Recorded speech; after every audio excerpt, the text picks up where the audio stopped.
श्री स्वामी समर्थ दोस्त. तर तुम्ही बघू शकता हे किती छान पेढे आहेत आणि हे आपण घरी बनवलेले आहेत. घरच्या दुधाच्या घरच्या वस्तूंनी बनवले. अगदी सोपे. फक्तच फक्त 3 वस्तूंपासनं हे बनवलेले मस्त हे छान पेढे बनलेले आहेत आणि इतके मऊ आणि इतके छान बाजारसारखे. तर चला मग बघूया आणि तुम्हाला टेस्ट बी एकदम मस्त येतील. आलं की नाही तोंडाला पाणी. चला मग बघूया कसे बनवायचे हे अगदी सोप्या पद्धतीने. तर सगळ्यात पहिले आपण इथं दूध गरम करायला ठेवलेलं आहे. दूध चांगलं उकळू द्यायचं आणि कच्चं दूध पाहिजे म्हणजे साईसहित घ्यायचं ते दूध. आणि इथं मी कस्टर्ड पावडर घेतलेली आहे. कस्टर्ड पावडर तुम्ही पाहिजे त्या फ्लेवरमध्ये घेऊ शकता. मी व्हॅनिला फ्लेवरमध्ये घेतले आणि ते मी इथं काढून घेते. एका वाटीत काढते आणि त्या वाटीतच आणि त्यानंतर याचं दूध पण माझं उकळायला लागलेलं आहे आणि जे साईडला लागतं ना तेही काढून घ्यायचं. आणि इथं मी थोडंसं दूध घेतलं. इथं माझ्याकडनं एक चूक झाली होती. मी गरम पाण्यात टाकलं. गरम पाण्यात नाही टाकायचं. थंड्या पाण्यामध्ये कस्टर्ड पावडर टाकायची. गरम दुधात नाही टाकायचं. इथं माझ्याकडनं चूक झाली होती म्हणून त्या गोठवळ्या झाल्या होत्या. पण मग मी नंतर त्या गोठवळ्या मिक्सरमधून काढून म्हणजे ते मऊ होऊन गेलं होतं. पण मग कधीही थंड्या पाण्यात कस्टर्ड पावडर मिक्स करायची. गरम दुधात नाही करायची. तर इथं माझं दूध आता चांगलं उकळायला लागलेलं आहे आणि जे साईडला साय जमा होते मलाई ती पण काढत राहायची आणि ती दुधातच मिक्स करायची. त्याचे टेस्ट अजून एक वेगळा टेस्ट येतो. फ्लेवर खूप छान टेस्ट येतो त्याचा बी. म्हणून मग ते काढत राहायचं आणि साय पण त्याच्यात टाकत राहायची. हे बघा मस्तपैकी ती छान उकळायला लागलं.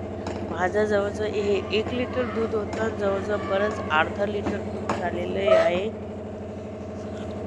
तुम्ही बघू शकता. आणि इथं मी साखर घेतलेली. इथं मी ब्राऊन शुगर घेतलेली. तुम्ही पाहिजे तर साधी साखर पण घेऊ शकता. ती आता मी तिथं टाकली आणि ती चांगली मिक्स करून घ्यायची. इथं मी 1 लिटर दूध होतं माझं म्हणजे ते जवळजवळ अर्धा लिटर होऊन गेलेलं आहे आटून. तर त्याच्यासाठी मी 1 कप साखर घेतलेली. तुम्ही पाहिजे तर तुमच्या गोडानुसार टेस्टनुसार घेऊ शकता. कारण की आमच्या घरात गोड खूप कमी खातात. पण मी कमी गोडमध्ये चांगली डिश बनवण्याचा प्रयत्न करते. तर इथे बघा इथं मी माझं मस्तपैकी हे येऊन गेलेलं आहे. आणि इथं बघा तुम्ही मी इथे कस्टर्ड पावडर पण चांगली मिक्स करून घेतलेले आहे आणि ही आता आपण दुधात टाकूया. आणि दुधात टाकल्यानंतर लगेच चाळायचं कारण की लगेच ते गोठळ्या व्हायला लागून जातं. याच्यासाठी चाळत राहायचं. खाली लागू द्यायचं नाही. कंटिन्यू आपला हात चालू पाहिजे कारण की तुम्ही हात बंद केला म्हणजे ते दूध येणं खाली लागायला लागेल आणि लगेच ते तुमचं कडवटपणा येईल त्या पेढ्याला. म्हणून मग कधी कंटिन्यू हात आपला चालू पाहिजे. अगर तुम्हाला कंटिन्यू तुम्ही हात नाही चालू शकत तर मग मिडियम गॅस करा. एकदम मंद गॅस एकदम कमी गॅसवर मग ते उकळा तुम्ही. तेव्हा तर ते तुमचं होईल नाही तर मग नाही होणार. तर इथं तुम्ही बघू शकता की ते घट्ट होऊन गेलेलं आहे. माझं खूप घट्ट झालेलं आहे. इथं माझा थोडासा कलर लाईट झाला. मग परत मी कस्टर्ड पावडर टाकले. पण मग टाकायची गरज येत नाही. ते जसजसं घट्ट होईल त्याला कलर अजून येईल. आणि इथं वाटलं तुम्ही केसर बी टाकू शकता. केसरचा बी कलर खूप सुंदर येतो. आणि कस्टर्ड पावडर तुमच्याकडे नसेल तर तुम्ही त्याच्या जागे मिल्क पावडर येतं जे दुधाची पावडर असते मिल्क पावडर तीही तुम्ही टाकू शकता. मिल्क पावडरने बी टेस्टी खूप छान येतो. त्याच्यात तुम्ही कलरसाठी केसर ॲड करू शकता. इथं मी नॉर्मल तूप टाकते. तुपाने बी टेस्ट खूप सुंदर येतो. तुपाने म्हणजे एक चिकटपणा येतो आणि त्याला शायनिंग येते पेढ्याला आपल्या.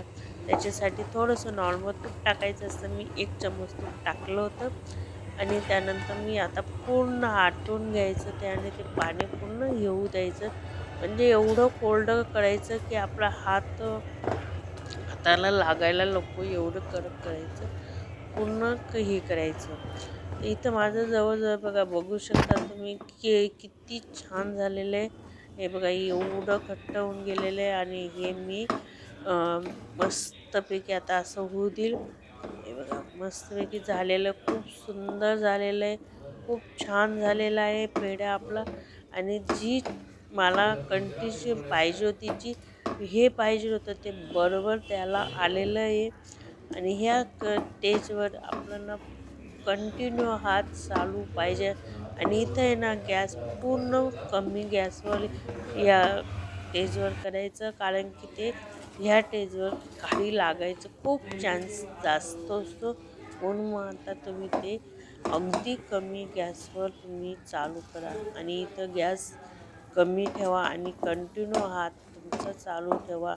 जोपर्यंत ते पॅनला सोडत नाही तोपर्यंत कंटिन्यू ते हात चालू द्या आणि ते साईडचं आहे ते पीठ काढून घेत जा. मी काढून घेत होती पण आता ते बाकीचं नाही निघालं कारण ते कडक होऊन गेलं. आता इथं मी गॅस बंद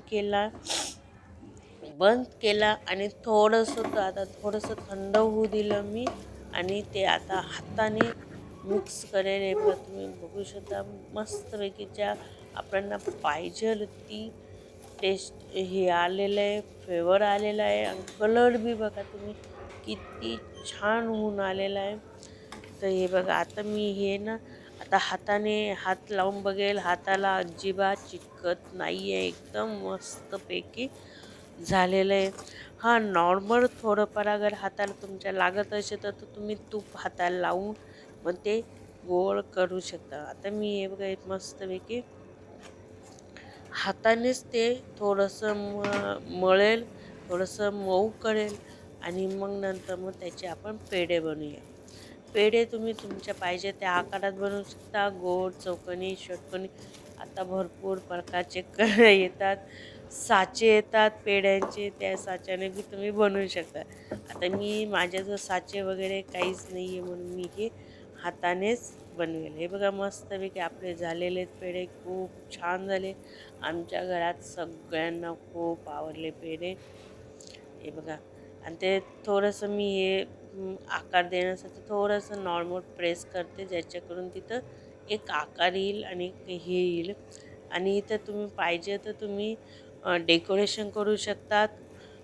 केसरने, काजू, बदाम पाहिजे त्या गोष्टीने तुम्ही त्याला डेकोरेशन करू शकतात आणि हे इथं आपले मस्तपैकी पेढे तयार आहेत. मी काही डेकोरेशन वगैरे काहीच केलं नाही. ना सिल्वर पेपर, गोल्डन पेपर काहीच लावलेलं नाही आहे. तुम्ही पाहिजे तर लावू शकता. मी काहीच नाही लावलं. मी फक्त म्हणतं करून बघू कसे येतात. पण माझी रेसिपी खूप छान झाली म्हणते चला आता तुमच्यासोबत मी शेअर करूया. तर मग हे बघा मस्तपैकी आपले इथं पेढे झालेले आहे. ह्याच पद्धतीने मी सगळे पेढे तयार करून घेईल.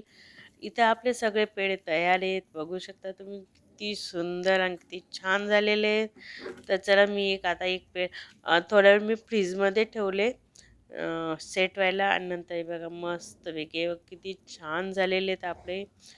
एकदम एक नंबर झाले आणि टेस्ट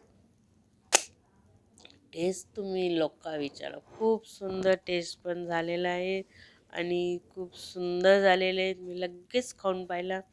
आता तर चला मग ही तुम्हाला माझ्या पेढ्यांची रेसिपी कशी वाटली मला कमेंट करून नक्की सांगा. नक्की सांगा. आवडलं असेल तर लाईक, शेअर आणि सबस्क्राईब करायला विसरू नका. फॅमिली फ्रेंडमध्येही शेअर करा. तर चला मग पुन्हा भेटूया पुढच्या व्हिडिओमध्ये. तोपर्यंत बाय. श्री स्वामी समर्थ.